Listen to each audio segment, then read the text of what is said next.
Hey folks, it's me, Roger, back with one of these things.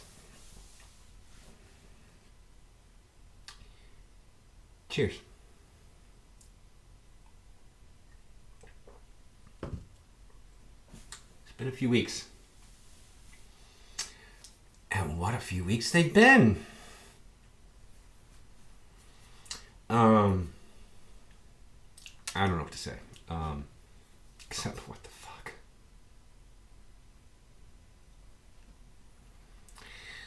Well, anyway, it seems like we're taking another one of those turns towards massive self-destruction.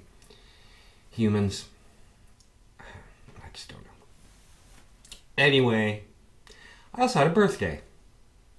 Me and my wife have the same birthday. Isn't that cool? Makes it easy to remember. And at this point, we figure it just cancels each other out, so we don't get each other birthday presents. I got a few birthday presents I'm going to show.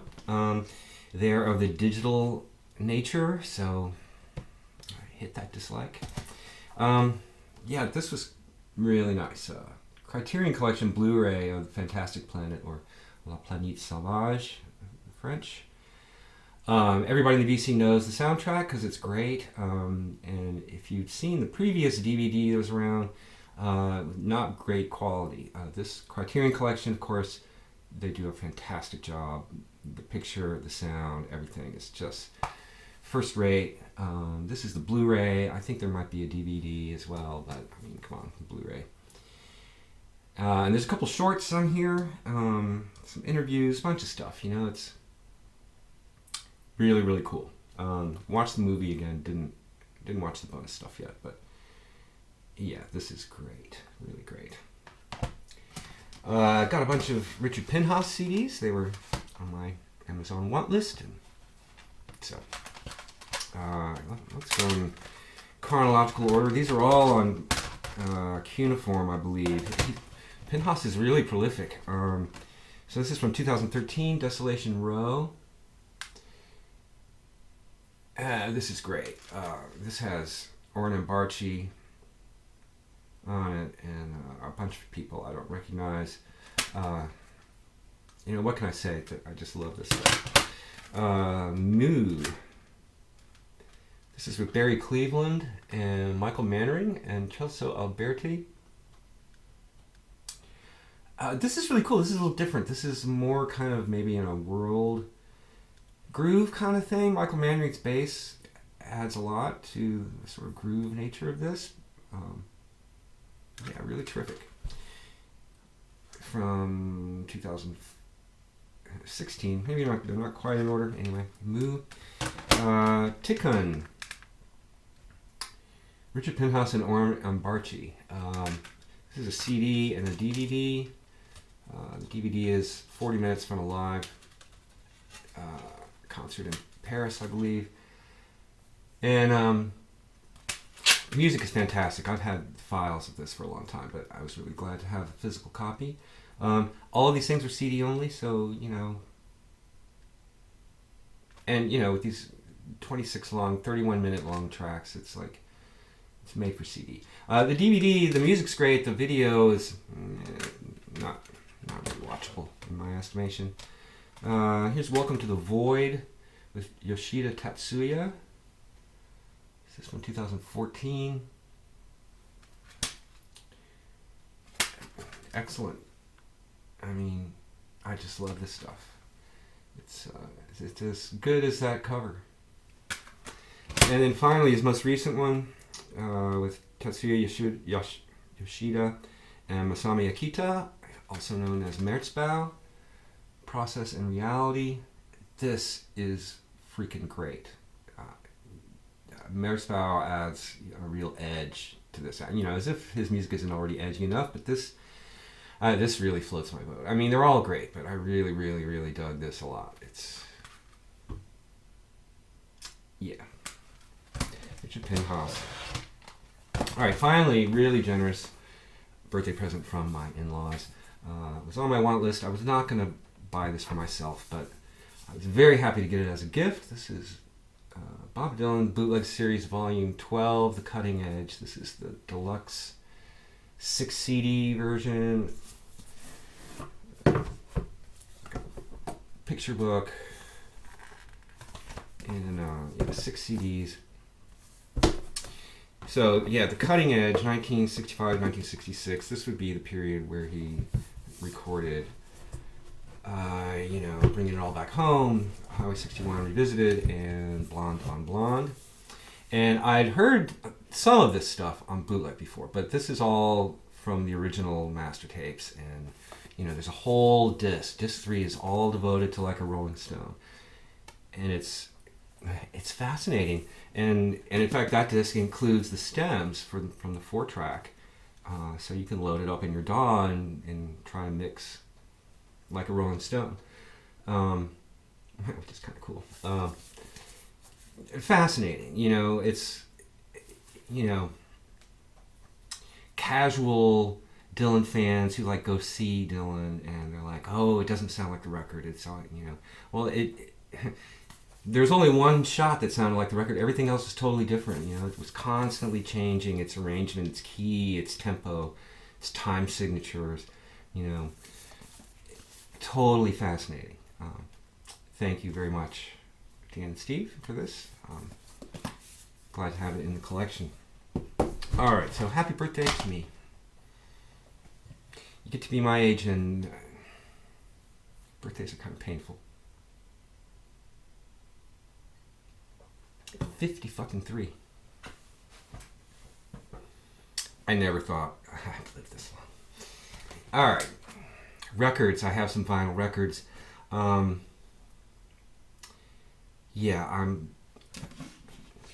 Anyway, all right, so vinyl records. This is what you're here for. We're 7 minutes in. I haven't shown a single vinyl record. Well, here's one. The new Lamb Chop, Flotus. 2 LPs on Merge. Is that right? Yeah, Merge. This is a gorgeous, gorgeous record. If you're a fan of Lamb Chop, if you're like me, you think that the band just keeps getting better and better and better. And this is a little bit of a departure in that, there's no strings and it's not that sort of loungy sort of sound. It's got an electronic thing with loops, drum loops and synthesizers and a little vocoder going on with his voice and stuff. But it still sounds like Lamb Chop and it's really affecting. It's very moving, beautiful record, and I highly recommend it. Yeah.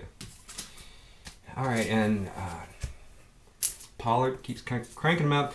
Not as much this year as last year, which I guess is good. No Circus Devils this year, which is kind of disappointment. But he's hooked up with Doug Gillard to form this project, ESP Ohio. And this is their debut album, Starting Point of the Royal Cyclopedian. You just gotta love the collages and his titles and stuff.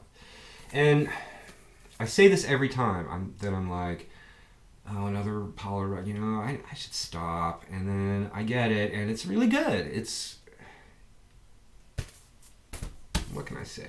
There's 2 singles, which actually, I get an email from him when he releases his stuff, and I waited a day to pre-order it, and I pre-ordered the LP, but I missed out on the singles, so I was really glad to find them at Grimey's. They have, alternate B-sides, and of course more Pollard artwork. So yeah, I almost had to resort to the internet. All right, some more records. Stranger Things, Soundtrack Volume 2, which looks almost identical, except the back cover is a little different, and the inside gatefold is a little different. And of course, it's all different music, and if you like the first volume of Stranger Things, you'll like this. It's really nice electronic, soundtrack music. Sorry, I'm mumbling. Cheers. I'm drinking some sort of dark beer. I can't remember what it is. All right, the new Sid Arthur record, Apricity, on Harvest, the newly Resurrected Harvest label. I really like these guys. They also I think are just getting better and better. This is their third album. Proggy, but not in like a wanky kind of way. You know what I mean? Really strong songwriting and singing, which is sometimes the downfall of progressive prog stuff. They kind of have the whole thing together, and the violin is kind of a nice touch. Yeah, I really like this. I've only listened to it a few times, but it gets better with each listen. Pretty cool. It's on orange vinyl. Some metal. This pallbearer 12-inch. This is I might as well pull this out.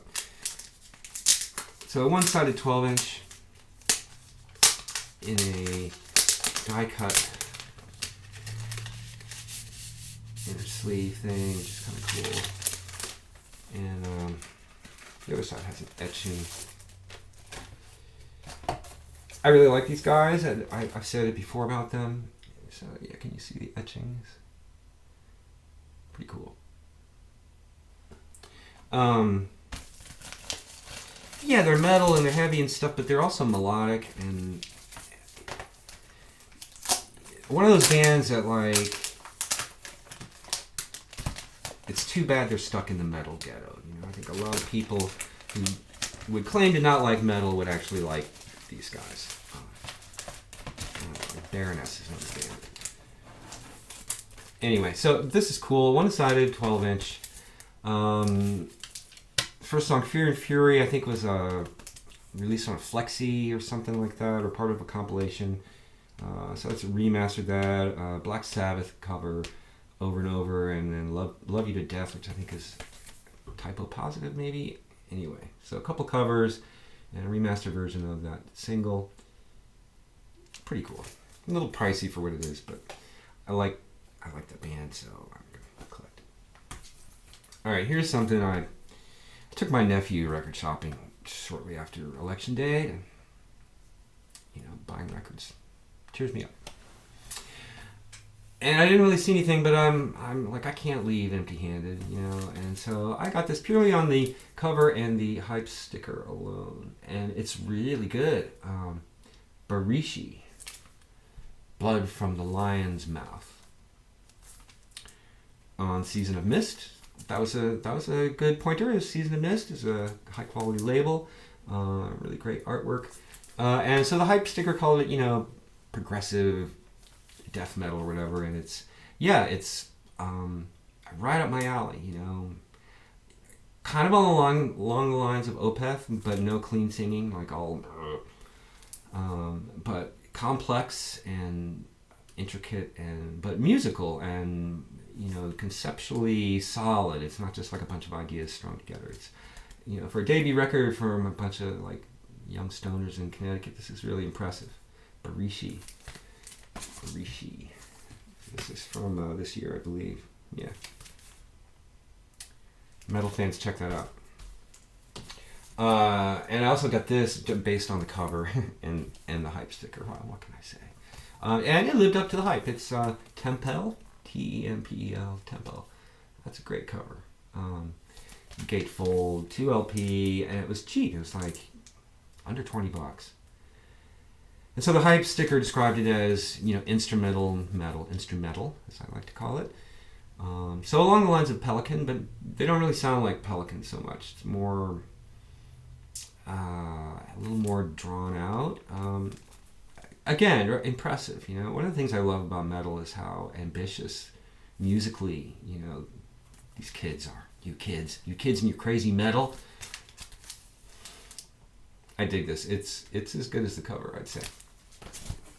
What label's that on? It's Prosthetic from 2015. Tempel. Alright, I think that's it for metal. 15 minutes, and that's it for new records. Haven't done a lot of digging, but I did find this. Really mint condition copy of the Art Ensemble of Chicago's Fanfare for the Warriors.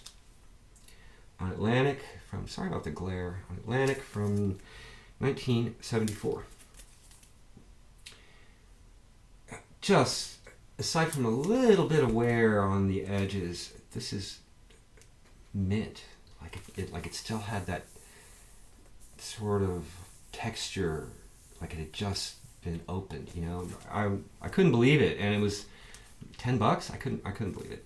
Really, really nice. I'm gonna get rid of my 4 Men with Beards reissue, which actually sounds pretty good. It may even be from an analog source. You know, 4 Men did some really good reissues. I might hold on to that. That's a nice gatefold. All right. Here's a Blue Note, Donald Byrd, Street Lady, from 1973.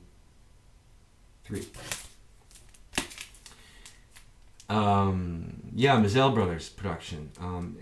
It's before Blackbird is how it's called. But along those lines, not in the greatest shape. But, you know, it's a placeholder till I can find a better copy. Found this in a very unlikely place, but hey, I'll take it where I can get it. Bobby Hutcherson, Knuckle Bean, on Blue Note from 1977. That is a terrible cover. I think John on Dr. Rhythm's channel showed this recently. You know, Bobby Hutcherson died recently, and like them, I've been going back and listening to his records. I don't think he ever made a bad record, and this is a terrible cover, but the record is great, you know?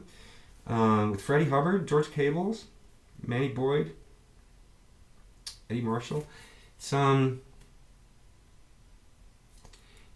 There's a little electric piano on here, but I was talking to Liz, like, Bobby Hutcherson's interesting in that he never really, from what I've ever heard, he never really succumbed to, like, you know, he never made a Mazel Brothers record, you know, although I bet it would have been cool, but, you know, he always kind of just did his thing, just really tasteful, interesting, sophisticated jazz, you know. Anyway, excellent record. I paid like $5 for that. It was one I was missing. All right. Oh wait, I do have some more metal. Sorry. Yeah, I found this used. Hard to see. Wolves in the Throne Room. Black Cascade on Southern Lord from 2000. I want to say 7. Anyway. Yeah, 2 LPs on Southern Lord. I couldn't believe, you know, you don't see this stuff used very often, and so I snapped it up, and boy, this is great. I have their first album that was recently reissued, which is something in Stars of the Diadem or something. Anyway, American Black Metal,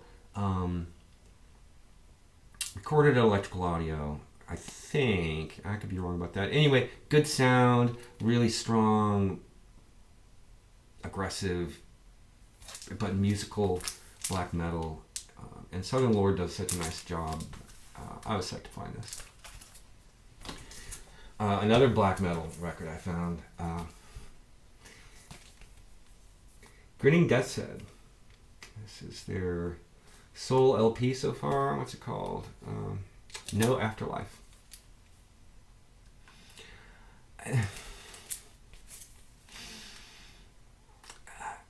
What I know that, like, bad sound quality is kind of a black metal trope or whatever, you know. But I gotta say, I like that this does not sound bad at all. It sounds quite good, actually. This just sounds bad. No dynamics, no bass. The guitars are just like this white noise. But you can hear, like, you know, some great ideas there, you know. It's just, you know. Anyway, it's cool. It's a first pressing on white vinyl. Of course, I'm going to keep it because... All right, just a couple more things. The Mars Volta, Francis the Mute, backed with The Widow. I would really like to find a copy of Francis the Mute, the album. The song, Francis the Mute, is not on the album called Francis the Mute. It's on this single. So, should I ever find Francis Mute, I will have the title track, which is a long, like 20 minutes, not quite that long. It was too long to fit on a CD. Starts out very weird. It's very strange. It's very strange. Yeah, I was psyched to find this used in excellent condition. And finally, the last record, I took a flyer on this. I just thought, you know, it was still in its little wrapper with the hype sticker. So Matchess is the band, and the name of the record is Somnophilia. On Trouble in Mind, which, you know, quality label. And the hype sticker talked about a second album from Chicago-based experimental musician Whitney Johnson from the band Verma. I really like that band, Verma. Says, hypnotic synth lullabies, celestial electronic drones, and stirring string arrangements for psychial dreamscapes. And there's like a booklet. It's based on poetry by Paul Verlaine, Baudelaire, Rimbaud, those folks. It's a very strange record. It sounds nothing like Verma, but of course Verma records sound different from record to record. But it's I don't even know how to describe it. It's borders on like sort of a chamber art music kind of thing, but like chamber art rock. Like, doesn't sound like Henry Cow, but like coming from that kind of headspace of, you know, this isn't just product, some rock record. You know, I think there's more to it than that. You know, despite this sort of not very, I don't know about that cover. Interesting, weird. Definitely one of the weirder records in my collection. And so for $5-6, I was like, yeah, sure. All right, folks. Thanks for hanging out with me. I hope you enjoyed that. Please leave comments. I'm behind on responding to comments. I'm going to do that after this uploads. Yeah, I'll see you. Take care.